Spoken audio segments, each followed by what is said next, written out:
hemostasia, inmunidad, cáncer, y añade también paciente clínico, ¿ya? Que es directamente la guía.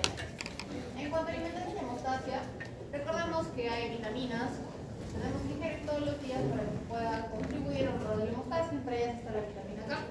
Esta ayuda a la síntesis hepática del factor 10 y también las proteínas C y S que ayudan también.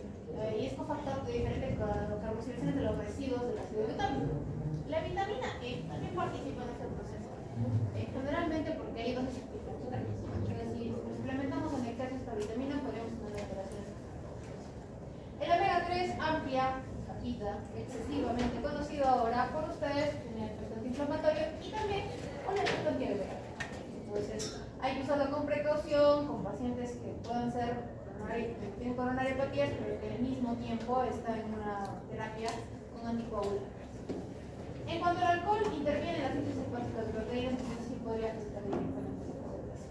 No hay que olvidar la suplementación de zinc y cobre, porque muchas de ellas pueden tener efectos coagulantes o hemorrágicos dependiendo de la dosis.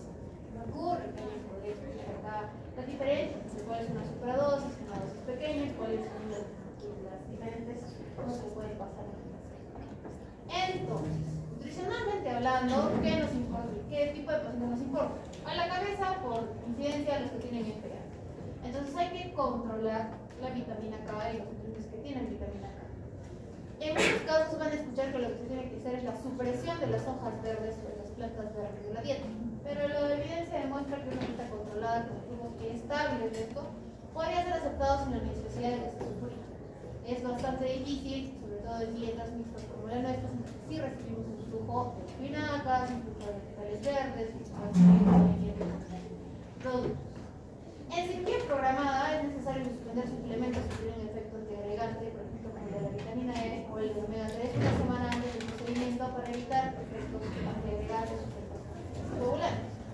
Igualmente, hay que considerar que si el paciente presenta deficiencia de vitamina K, ya sea como la absorción, y le agregaría un trastorno asociado, el cual no puede sintetizar o tener que la vitamina K cumpla su función, hay que hacerlo por suplementación parenteral. Igualmente, la suplementación parenteral, la dosis de vitamina K no viene en esa dosis que nosotros comentábamos en la segunda fase de un complemento vitamínico único. Por ejemplo, la B2, el complejo B viene en una sola ampolla de vitaminas junto con la A y la C. Sin embargo, la vitamina K se tiene que brindar junto con los calcios en dosis separadas. Entonces, puede ser 3 veces a la semana, 2 veces a la semana, dependiendo de cuál sea el requerimiento. Nutricionalmente hablando, ya saben que estamos en las tablitas, para que ustedes puedan tener el resumen de lo que habla su libro. Requerimiento de la energía, en cuanto a la energía total por día, no va a variar mucho, es entre 25 y 30, las proteínas igualmente. La vitamina K hay que mantenerla constante con flujos entre 90 y 120 microgramos por día. La vitamina E, mantenerla en menos de 100 microgramos por día. Diseñamos estrategias que todos acá se nos pueden, por ejemplo, una paciente que tiene FA pero que también desarrolla una mastopatía benigna, puede ser que tenga un suplemento de vitamina E, pero tenemos que limitarlo debido a la interacción que puede representar con otros medicamentos. El omega 3, en tanto, hay que evitar las megadosis, sobre todo por este riesgo de sangrado. Hay que saber identificar en qué pacientes podemos colocar una dosis aumentada o una dosis recomendada, como en este caso entre 1.1 y 1.2 por día. En el alcohol, bueno, ya deben saber, entender que la recomendación de la nutriología es limitar el consumo moderado de alcohol o en algunos casos llegar a la abstinencia. En cuanto al zinc, necesitamos entre 8 y 11 miligramos por día, y el cobre necesitamos menos de 1 miligramo por día. Esto puede llegar a ser suplementado con la dieta, pero tenemos que vigilarlo, sobre todo en pacientes que necesiten llevar más allá su INR. Por ejemplo, aquellos pacientes que tienen insuficiencia mitral, y el cual tiene que ir hasta el límite superior de la anticoagulación, como aproximadamente 3.5 de litro. Entonces, no estamos hablando de todos los pacientes, no es que la dieta para pacientes arrítmicos sea igual en todos los casos, ¿ya? En cuanto a alimentación y inmunidad, recordemos que la nutrición pues, tiene un rol súper importante porque nos puede ayudar como modulador de la inmunidad innata y adaptativa. Por ejemplo, ¿qué diferentes micronutrientes nosotros encontramos? La vitamina A tiene un amplio efecto conocido sobre la integridad de la piel y las mucosas y va a contribuir a la maduración tanto de los linfocitos T como de los linfocitos B. La vitamina C C tiene un amplio bagaje antioxidante, como hemos hablado de ella en la primera fase, y a su vez va a mejorar la función de ciertos linfocitos, como los neutrófilos y también los linfocitos mismos. Va a cortar el periodo en el cual se manifiesta o tenemos la sintomatología de las infecciones respiratorias agudas. La vitamina D va a contribuir en la expresión génica de los macrófagos, los monocitos y los linfocitos, células de defensa encargadas de todas las acciones inflamatorias agudas. En tanto, el zinc y el selenio van a participar directamente en la replicación celular, por tanto tienen que ser suplementados. Igualmente pueden producir interleucinas antiinflamatorias y tienen un efecto antioxidante.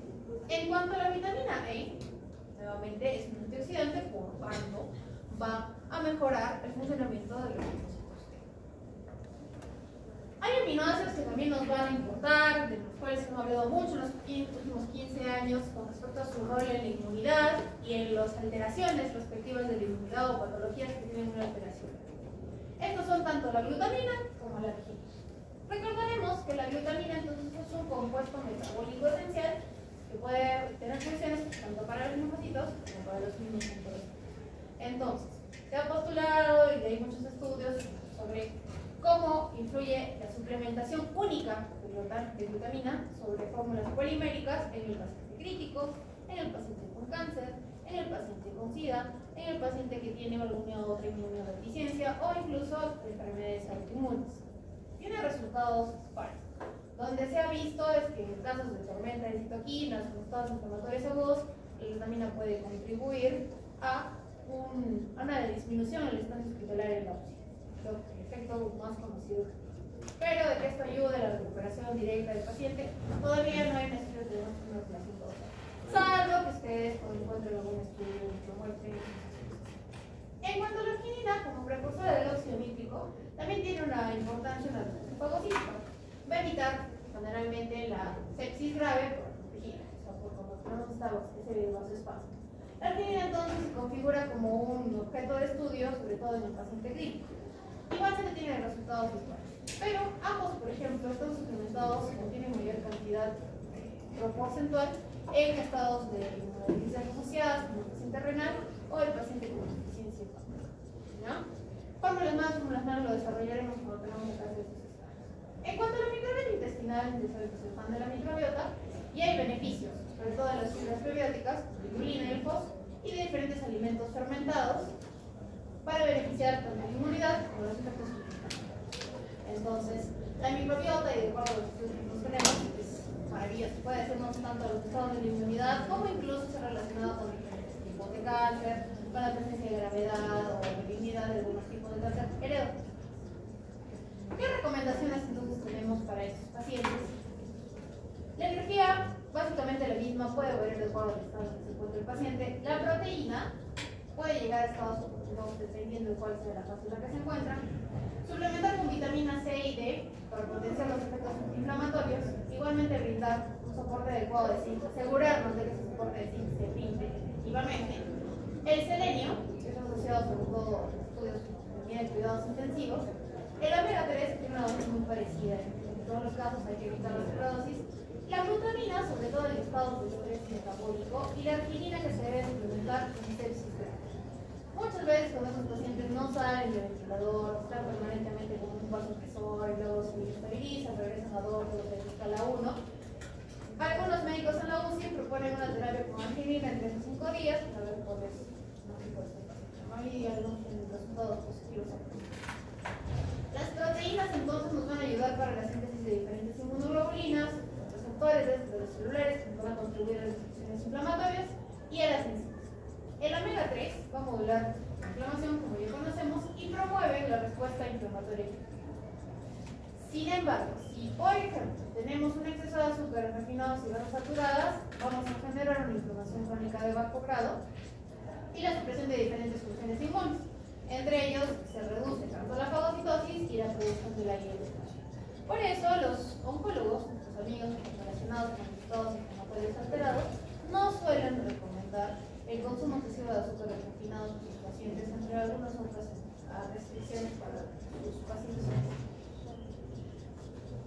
Cuando el paciente que nosotros nos enfrentamos, por ejemplo, en el primer nivel, presenta infecciones recurrentes, es un paciente inmunosuprimido, ya sea con cáncer, por el una deficiencia adquirida, lo que deberíamos aplicar es un abordaje nutricional específico que tenga el énfasis sobre todo en suplementar estos componentes. Sí, la vitamina C, la vitamina D, para poder potenciar los efectos antiinflamatorios. Si nos enfrentamos a un adulto mayor, por ejemplo, recordemos que hay una mitigación básica, hay una inmunosenescencia. Nuestro deber es mitigarlo de manera parcial con una dieta rica en productos antioxidantes y también suplementarlos con vitamina D o con zinc, que ya tienen estos cualidades. Lamentablemente, como ya volvemos a recordar, no sé, nuestra generación de médicos jóvenes no esperaba enfrentarse a una pandemia porque ocurre cada 100 años, regularmente. Menos una que amenace la estabilidad del sistema de salud ya frágil de nuestro país. Si se tuvieran que enfrentar a otra pandemia, a otra infección viral, o una endemia, o una epidemia, como el COVID-19, se ha sugerido que normalmente los pacientes con mejor estado nutricional resistente tienen un mejor pronóstico. Es fácil reconocerlo porque se ha asociado, además de todos los factores relacionados con los C y con los ARA2, estos pacientes que ingresan con sobrepeso o obesidad tienen mayor mortalidad, sobre todo en el caso de la tormenta de citoquinas. Un medio proinflamatorio crónico, su nutrición ha conllevado que desarrollen síndrome metabólico, sobrepeso, obesidad, eso también nos lleva a un estado inflamatorio crónico. Por tanto, van a tener un peor pronóstico, ¿no? Un motivo más para inscribirse. En tanto, en las alergias alimentarias, si bien es cierto, como población heterogénea étnicamente, encontramos también diferentes alergias alimentarias. Gracias a la vida y al mestizaje, no tenemos una incidencia alta de alergia al huevo, pero en otras poblaciones no homogéneas sí lo encontramos con una prevalencia bastante alta. Igualmente la alergia a la soya. ¿Cómo vamos a clasificar estas reacciones alimentarias? Tenemos a las mediadas por IgE, a las no mediadas por IgE y sobre todo a las intolerancias. Las mediadas por IgE van a tener una reacción casi inmediata, son las famosas anafilaxis, y tienen urticaria o pueden causar un angioedema, más graves, tener broncoespasmo, igualmente llevar una anafilaxis. Estas reacciones inflamatorias mediadas por IgE normalmente se diagnostican por las pruebas cutáneas, por la IgE sérica específica y por pruebas de provocación oral controlada, aunque no la recomendaría. Las pruebas de IgE séricas específicas generalmente no son solo un método, pero no es clase. En cuanto a las alergias alimentarias que no son mediadas por IgE, son reacciones un poco más tardías, pueden llevar incluso hasta días, y son afecciones generalmente iniciales, por ejemplo por proteínas alimentarias o por dermatitis atópica persistente. Entonces es una reacción que lleva a estar exacerbada por un nuevo. El diagnóstico es generalmente clínico y no hay marcadores que sean especialmente confiables. Finalmente, el tema que vamos a hallar en esta sección son las intolerancias alimentarias, que generalmente son deficiencias enzimáticas, por ejemplo la intolerancia a la lactosa o respuesta a diferentes compuestos que se tienen como la histamina o la cafeína. No van a involucrar directamente el sistema inmune, pero van a tener reacciones que los pacientes pueden describir como reacciones de alergia o reacciones semiaclimatales, y por tanto el tratamiento más pragmático es una dieta de eliminación y no va a requerir algún tipo de intervención quimioterapia, pero son fácilmente confundibles. En nuestro medio encontramos con la disponibilidad de muchas de estas suplementaciones de estas enzimas fácilmente. Por ejemplo, la intolerancia a la lactosa podría ser suplida en casos de necesidad por una enzima lactasa que es los alimentos que podemos encontrar en caso de los niños, como encontramos la leche de vaca, muchos de ellos están sensibilizados por todos los 5 primeros años de su vida, el huevo, dependiendo del tipo de población, la soya, el trigo, el maní, que es bastante común en general en todas las poblaciones, y la presencia de diferentes frutos secos. En los adultos, realmente se desarrolla la alergia alimentaria contra los mariscos, los pescados, los frutos secos, diferentes tipos de frutas, y generalmente esto también puede conllevar con los diferentes compuestos que pueden existir en el procesamiento de estas frutas. Así como les puede parecer increíble, hay gente que se alérgica al durazno, gente que se alérgica a la piña, gente que se alérgica a la fresa. Entonces ustedes tienen que preguntar, en caso de estar sobre todo en primer nivel o en el momento en que transiciones a una dieta oral, preguntarle al paciente si tiene alguna intolerancia alimentaria. Entonces, muchas veces de lo que más le va a hablar el paciente cuando ustedes le piden sobre alergias es sobre la intolerancia alimentaria. Entonces es importante que puedan dialogar un poco y trabajar más en la ampliar su anamnesis para poder llegar a una conclusión cierta y qué tipo de En algunos casos incluso se ha descrito intolerancias en nuestro país, por ejemplo, algunos granos autóctonos, trigo, la cebada, la lima, la huicha. Entonces, no estamos exentos de pertenecer a una población y tener alergia a los compuestos de los cuales nosotros producimos en nuestro país. Es común, igualmente, en nuestro país encontrar alergia al pescado a pesar de que tenemos una base natural. Hay que movilizar o cambiar nuestras estrategias nutricionales de acuerdo a qué tipo de limitaciones tenga nuestro paciente desde la perspectiva de nosotros. ¿Qué tenemos que tener como pilar en una dieta de eliminación nutricional? Primero, la eliminación estricta, sobre todo cuando la sintomatología es muy fuerte, pero de todas maneras supervisarlo de manera nutricional. Si un niño o un adolescente desarrolla una intolerancia precoz a la lactosa, tendríamos que evaluar la suplementación de vitaminas liposolubles que estamos generalmente en la leche de vaca, determinada la vitamina D y el calcio, para que nuestro paciente no desarrolle una alteración vitamínica. Igualmente, que ellos evalúen, que rotulen los productos para evitar reacciones anafilácticas o anafilácticas. Hay que evitar sobre todo la detección de estos casos, como les comentaba, un nutriente que puede ser esencial, un componente importante de la repostería, por ejemplo, es el huevo. Si anulamos el huevo, estamos eliminando compuestos tanto propiamente del pan, podemos eliminar productos de bollería industrial, productos de bollería hecha en casa. Entonces estamos eliminando un gran componente. Incluso las pastas secas contienen. Entonces tenemos que evaluar muy bien y leer la etiqueta para leer la etiqueta y que identifique a qué tipo de alérgicos se presentan algunas. Generalmente, las restricciones en los niños, cuando en los pacientes, aquellos con una pediatras que se enfrentan al paciente que tiene varios ingresos en consulta, es como que el núcleo entre los padres y la familia se va ampliando. O sea, primero la mamá o el papá son el núcleo de la familia que está preocupada, luego se va ampliando hacia la familia extendida. Entonces tenemos un niño al cual se le dice si tiene alergia o tiene una intolerancia a la lactosa, es muy probable que los abuelos, los tíos, los primos, los hermanos, los papás le restrinjan cualquier producto que esté ahí. Un niño que tiene como un adolescente que tiene un crecimiento todavía por desarrollar, estaríamos hablando o enfrentándonos a una posible deficiencia nutricional.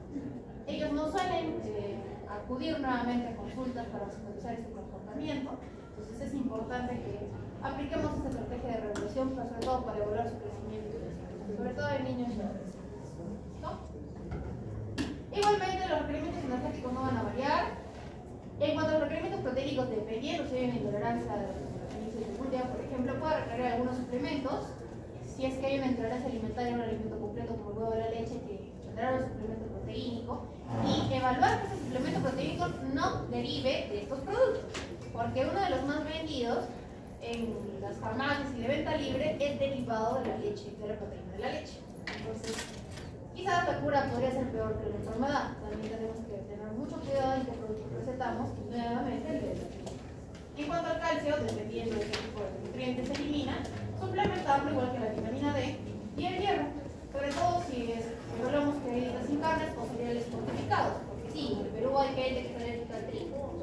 Igualmente, darles ácido fólico, sobre todo si hay baja ingesta de hojas largas y legumbres, y la recomendación en general es evitar alérgenos que sean confirmados, sustituir estos alimentos, y yo diría que igualmente acompañar estos alimentos nutriológicos como los de un alérgico. Los niños que son alérgicos a la leche, hay que, como les digo, elegir correctamente sus tiempos. Verificar, no dejarnos llevar por las primeras impresiones sobre algún producto. Hay que verificar, por ejemplo, que estas fórmulas sean extensamente idealizadas, que generalmente llevan compuestos que no tienen, que son alérgenos, o diferentes fórmulas de aminoácidos, y generalmente individualizar cómo prescribimos nosotros la dieta al paciente. Cuando un adulto presenta una alergia oral o una reactividad cruzada, por ejemplo, por estación, en algunos lugares se encuentra que el polen puede desencadenar alergias estacionales a diferentes tipos de frutas. Hay que identificar los alérgenos implicados, por tanto, es transparencia, evaluarnos siempre de la mano con un alergólogo. Si alguien quiere ser alergólogo, chicos, no hay muchos alergólogos en el país, y una actividad para que ustedes salgan, estamos bien.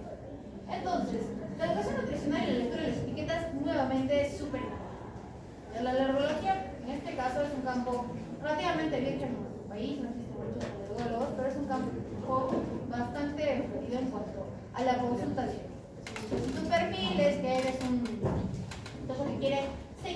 constantemente a los pacientes, pero que en realidad no tenga algún contacto más profundo en cuanto a una terapéutica de sí, lo usa a morir, no es lo que es, y los poles están muy claros. En cuanto a alimentación y cáncer, digamos un tema grueso, generalmente, hay muchos avances en cuanto a la alimentación y cáncer. Hay una guía desarrollada que voy a contar en toda la virtual para que la puedan leer con calma, sobre las diferentes recomendaciones que hace la Sociedad Europea, la Sociedad Americana y la CILAM, sobre cómo debería estar suplementado en pacientes con cáncer. Hay líneas específicas de soporte nutricional para pacientes oncológicos en sus diferentes fases. O sea, en neoadjuvancia, en los casos que va a ir a una cirugía con intervención curativa, a las cirugías que van con intervención de citorreducción o terapias paliativas. La duda, en algunos otros países donde sí está aprobada la muerte asistida, es hasta qué momento buscar esta nutrición. En nuestro país, para el alivio bioético de ustedes, estas terapéuticas todavía no están aceptadas, ampliamente difundidas, no existe una guía que nos diga cómo actuar. Por lo tanto, seguimos que la jurisprudencia y el SENA peleando, nosotros seguimos considerando que el paciente oncológico debe recibir un soporte nutricional digno hasta el momento en el que merece. Salvo por expreso deseo del paciente, está consciente o su COG no lo permite, los familiares y tutores legales. El objetivo de la terapia nutricional para el paciente oncológico es prevenir la desnutrición relacionada a la ataxia oncológica. El 80% de los pacientes que tienen cáncer avanzado presentan un grado de desnutrición compatible con la ataxia. Igualmente, el paciente que se enfrenta a diagnósticos clínicos tempranos, como clínico 1 o 2, igualmente tiene cierto grado de riesgo nutricional o establecido una desnutrición. Muchos de ellos, por ejemplo, el paciente con cáncer de colon, aquel que va presentando una sintomatología o pues el sintomático y luego acude a un diagnóstico precoz, puede tener cierta clínica pseudoobstructiva y por tanto dejar de comer. Igualmente, la progresión de este tumor que lo ha llevado a que este sea pseudoobstructivo implica entonces que hay una tasa de mitosis dentro del tumor que es amplia. Por lo tanto, a veces se puede tener oxígeno vascular allí, por lo cual va a ser que esté en un hipercatabolismo. Por tanto, no perder peso y o a la sarcopenia, por lo menos. Entonces, es muy frecuente encontrar un problema nutricional en un paciente oncológico. Así se vea eutrófico. Por tanto, es importante nuevamente hacer un cribado en la primera consulta de este paciente o en las consultas de seguimiento. Porque, por ejemplo, en las quimioterapias, el primer efecto conocido son náuseas y vómitos. Eso lo va a llevar a nuestro paciente a una intolerancia alimentaria. Si la intención es que mantenga un nivel de proteínas adecuado para que esto pueda permitir sus funciones de sostén, para que puedan tener funciones hormonales o inmunológicas adecuadas, probablemente encontremos un problema. Igualmente, está asociado que el paciente con cáncer presenta la caquexia por la propia presencia del tumor. Esto nos va a llevar en inflamaciones sistémicas, a la pérdida de la masa magra, o sea, a la sarcopenia, a una resistencia anabólica y sobre todo a la anorexia, por las diferentes etapas del proceso. Por tanto, es importante que se intervenga de manera nutricional temprano al paciente para mantener el estado funcional y la tolerancia al tratamiento. ¿Qué pasa?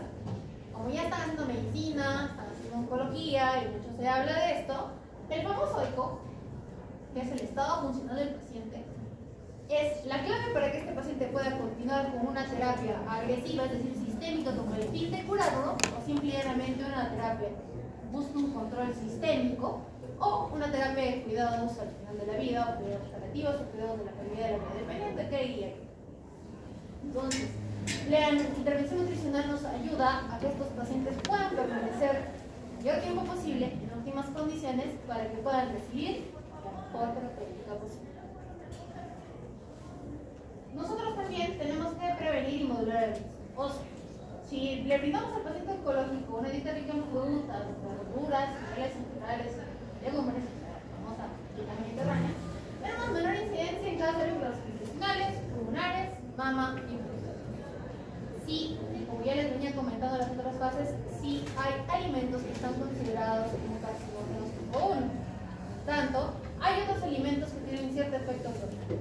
En el mismo caso, por ejemplo, cáncer colorectal, hablemos de que las carnes ahumadas, los embutidos, que se someten al proceso de parrilla, no sé, chancho a palo, el chancho cilindro, todos ellos pasan por un proceso de ahumado. entonces están considerados como carcinógenos tipo 1. ¿Qué quiere decir? Que su consumo debe ser limitado o ser abolido, sobre todo aquellos pacientes que tienen factores de riesgo. En tanto, por ejemplo, el consumo de pescados azules como el salmón y la trucha se ha asociado a cierto efecto protector en el mismo tipo de cáncer. Entonces, cambiar modelos nutricionales de nuestro paciente sin que se sacrifique la presencia de alguna proteína es importante para poder prevenir o evolucionar esta enfermedad. Si identificamos, por ejemplo, para aquellos que van a ser gastroenterólogos o yéndonos al primer nivel, una vez que se remitió nuestra consulta al cual se le ha sacado hace una semana un adenoma tubular de alto grado, de bajo grado, mejor dicho, uno de bajo grado en el colon, nuestra recomendación nutricional, van a preguntar nuestra recomendación nutricional, tendría que incluir obviamente ese tipo de patrones: eliminar las carnes ahumadas, los embutidos, promover el consumo de algunas proteínas como los pescados azules. ¿Listo? Igualmente los fitoquímicos, la presencia de los flavonoides, los carotenoides y de los compuestos azufrados. Tienen la acción que ya conocemos, es antioxidante, antiproliferativa además, y proapoptótica. Entonces vamos a tener un efecto de regulación en cuanto ustedes recordarán el proceso de mitosis y meiosis, en el cual existen ciertos frenos celulares para poder controlar ello o ir a la boca. Igualmente, ya habíamos hablado ampliamente, ya saben, ya deberían saber cuál es mi posición con respecto a este tipo de nutrientes. Hay mayor relación de cáncer colorectal, hepático, páncreas y mama. Hay cierta relación genética en cuanto al cáncer de páncreas, el de mama y el colorectal, el ovario. Entonces, el tener un familiar femenino con cáncer de mama no lo salva de tener riesgo aumentado de cáncer colorectal, por ejemplo.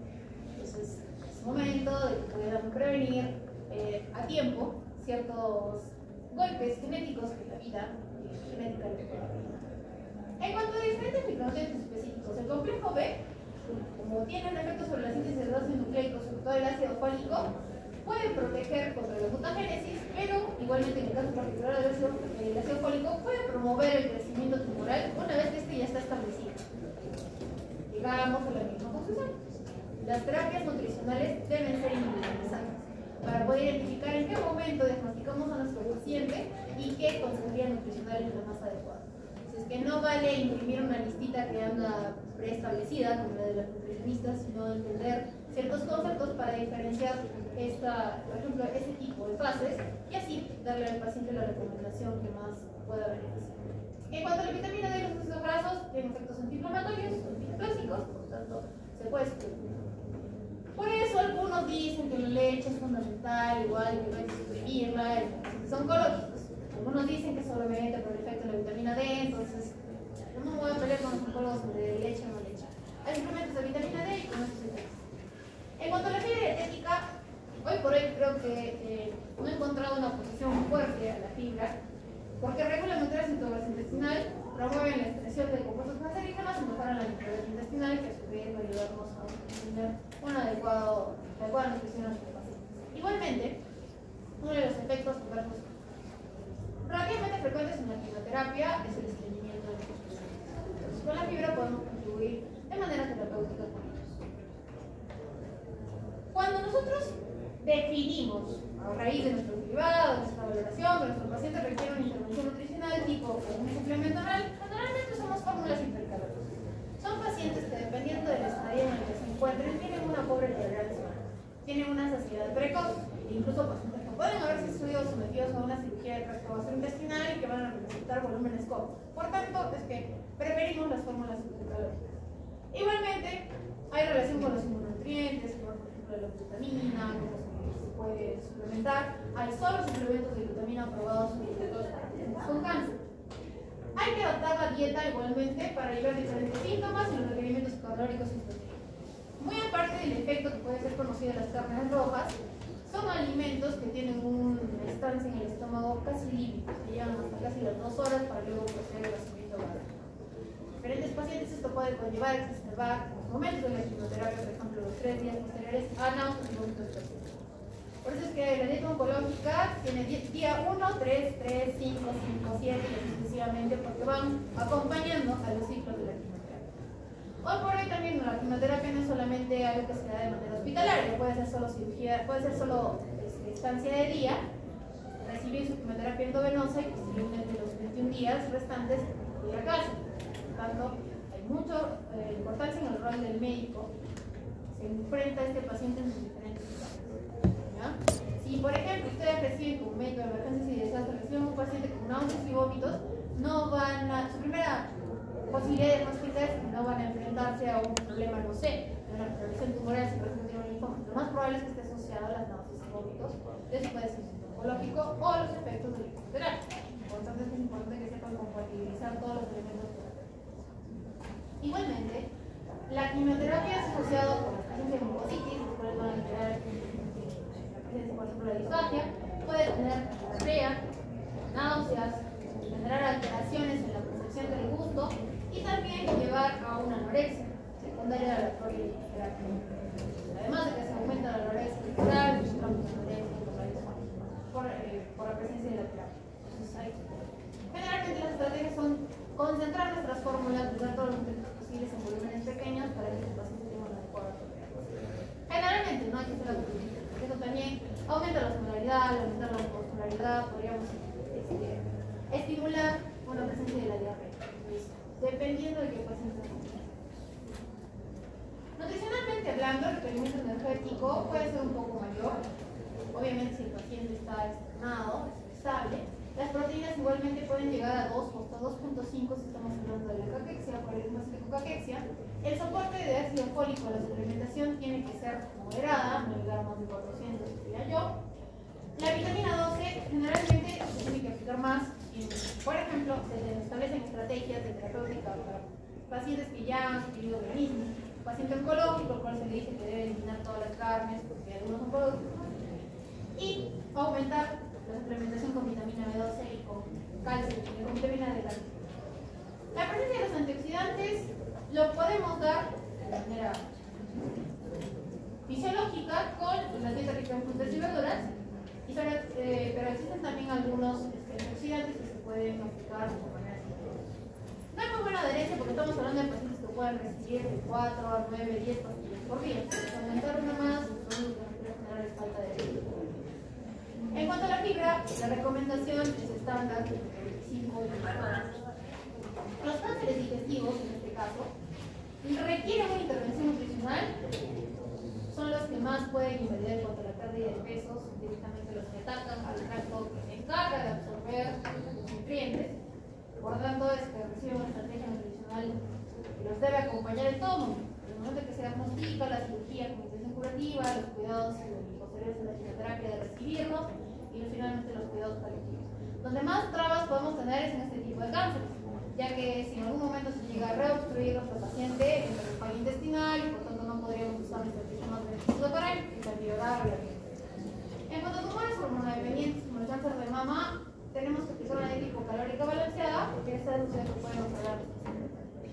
Igualmente, muchos de ellos, muchos oncólogos, igual los oncólogos que se dedican a mama, suelen contraindicar todo producto que sea derivado de la soya por la presencia de los estrógenos que pueden tener o los productos que se pueden hacer.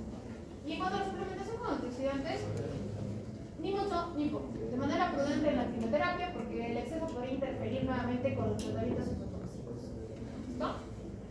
En esta parte no está incluida en su libro, pero hablamos directamente de la guía de la ESPE del 2023.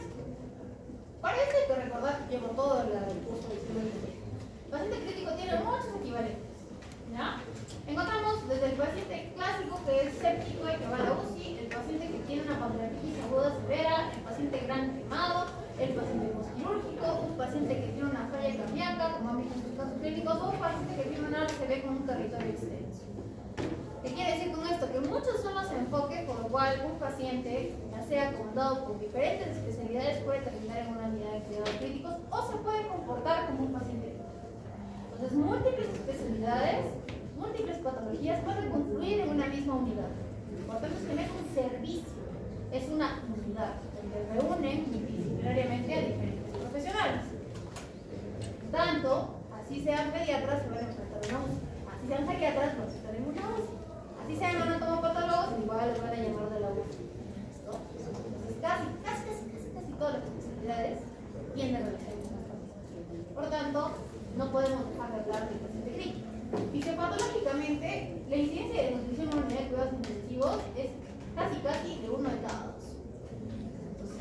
por diferentes factores, propios de la patología, propios de la estancia en la UCI o propios de la inestabilidad que se puede generar como complicación.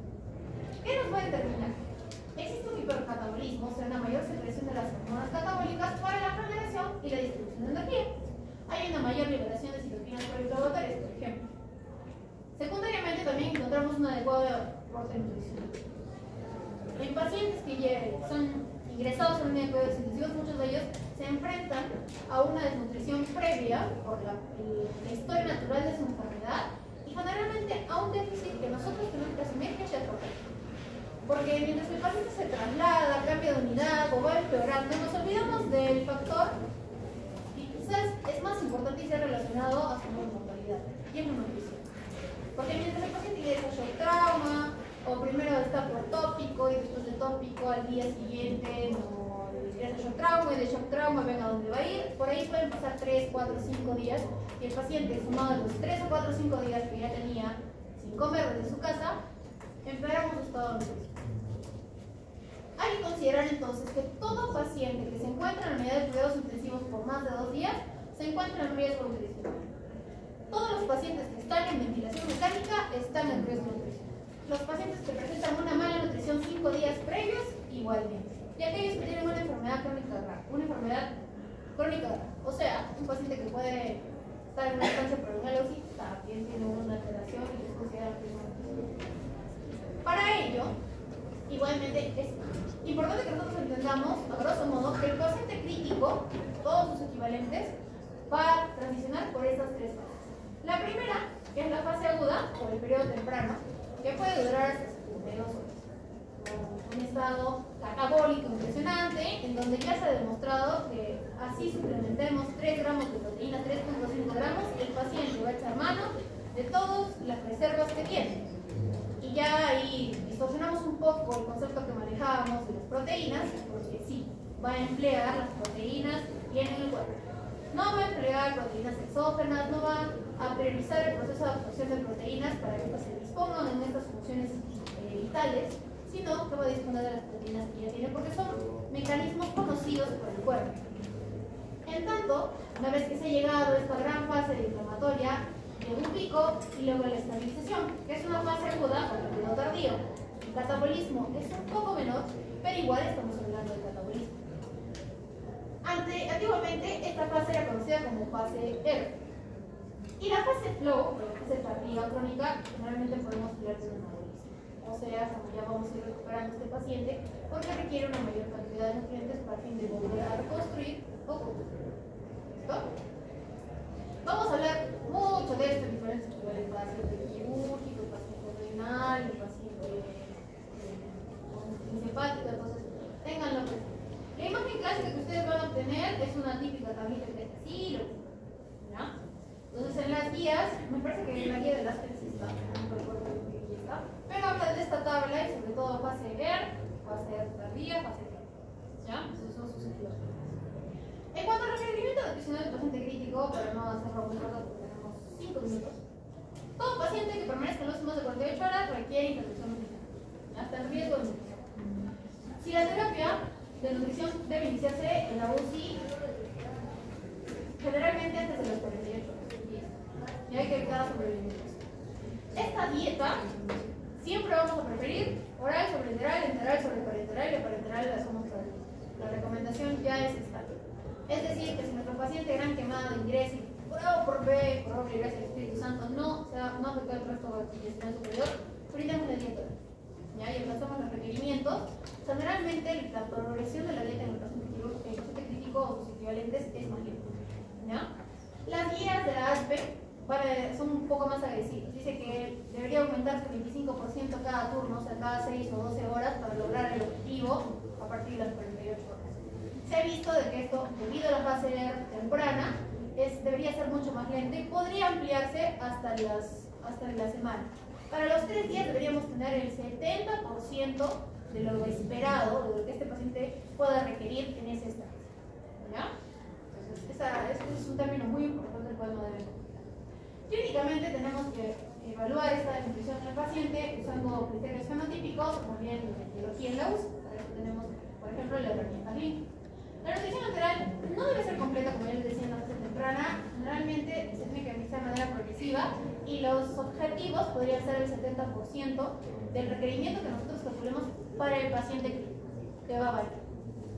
En la terapia nutricional temprana, nuevamente, que está antes de las 48 horas, preferir nutrición enteral temprana debe administrarse en casos que uno pretendería que no. Por ejemplo, cuando el paciente tiene ECMO, cuando el paciente está politraumatizado, tiene un ACV impresionante, o más de lo que digan del riesgo de aspiración, entre otros casos, como por ejemplo el paciente postquirúrgico. Muchos de ellos hablan de que el paciente debería recibir o el paciente con patología aguda severa, que clásicamente se hablaba sobre el síndrome compartimental y el riesgo que suponía brindar una nutrición enteral a este paciente. Hoy por hoy se sabe que no hay diferencia significativa. Entonces, si fisiológicamente es mejor dar la nutrición enteral al paciente, denle nutrición enteral al paciente. Está ideado que no puede tolerar, el problema es en el páncreas, cuando en una zona no se ayunal y bypassean este. La nutrición parenteral temprana solamente debe ser usada cuando hay una contraindicación para dar la nutrición enteral. Y hay que evaluar este momento óptimo, ¿listo? A veces ponderar esa chance de aguantar un poco la intolerancia o de quizás esperar que esto remita antes de iniciar una estrategia agresiva con nutrición parenteral. He resumido el resto de las 46 recomendaciones restantes en esta tablita, ¿no? Para que puedan entenderlo, porque la guía es amplia, habla sobre recomendaciones, el grado de la recomendación y sobre algunos de los cuartos del grado de la recomendación. Entonces, en la fase aguda, como les comentaba, el requerimiento es bastante moderado. Entre 20 y 25 sí están aceptados. Yo espero que para la guía que debe salir el próximo año, la recomendación nos va a dividir ya por 3 fases. Entonces, en el periodo más crítico de nuestro paciente deberíamos estar considerando entre 10 a 15 kilocalorías, como dice el estudio NutriRed. Pero vamos a seguir aceptando esto de la fase aguda. ¿Listo? Entre 20 a 25 kilocalorías. En la fase posaguda, 25 y 30. Doctora, pero ¿cómo podemos diferenciar científicamente esto? Porque no sabemos por la geometría indirecta, si el paciente tiene un soporte de un solo vasopresor, pero es estable y controlado, podríamos considerar que el paciente ya está en una fase posaguda. La fase posaguda generalmente no es absoluta, o sea, estamos hablando de que podría relacionarse entre el día 3 y el día 7, pero muchos de ellos pueden responder de manera rápida. Por ejemplo, el paciente con infarto que tiene un segmento que se logra reconfundir, sigue siendo un paciente crítico, pero tiene una recuperación mucho más rápida que el paciente al cual no se le hace una reconstrucción. En tanto, la fase aguda debe recibir un enfoque más moderado en cuanto a la energía que debe recibir. Indirectamente, pues obviamente hay que usar características y el estándar. En la UCI, como hay monitores, hay muchos centros que ya tienen validada la recuperación clínica. En cuanto a las proteínas, podemos dar 1.3, algunas escuelas dicen que 1.5 es el valor ideal de dar a la semana. 2 generalmente es un valor que ya no pasamos. En la fase aguda yo diría que ni siquiera podemos llegar al 1. En los carbohidratos manejamos ya los gramos por día, igual como les comentaba, este es el famoso concepto del PIB. En cuanto a los lípidos, no superar el 1.5, yo diría que considerar también considerar tanto el porcentual como el requerimiento lipídico, y los fluidos hay que individualizar el balance hidrohidrolítico. Nuevamente, si somos una terapia es como el fin nutricional, tiene otros efectos geniales, pero el fin es nutricional. Si, por ejemplo, se enfrentan alguna vez a algún nutriólogo y le piden que tenga restricción en los líquidos, se va a hacer la medida que sea segura. Si no, aplicar diuréticos o brindar hidratación aparte. Nosotros no somos la terapéutica principal. Por tanto, no damos suplementos de electrolitos, no damos insulina, no damos exceso de líquidos. Porque la fórmula es simplemente nutricional.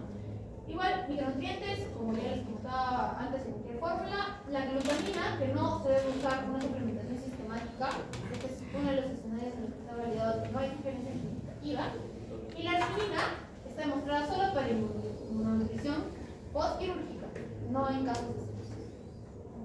En cuanto a la administración, preferir oral, subenteral, enteral, parenteral, realizarlo dentro de las 24 a 48 horas para hacer las guías, y valorar la nutrición parenteral si se prevé o si se tiene máximo 7 días de intolerancia a la nutrición enteral. El monitoreo del paciente crítico es diario, ¿no? Por eso quien más realiza nutrición, soporte nutricional en nuestro medio, aparte de los cirujanos, son los médicos, porque ellos van a monitorizar permanentemente este estado y muchos de ellos no van a tener una nutrición oral como la conocemos clásicamente.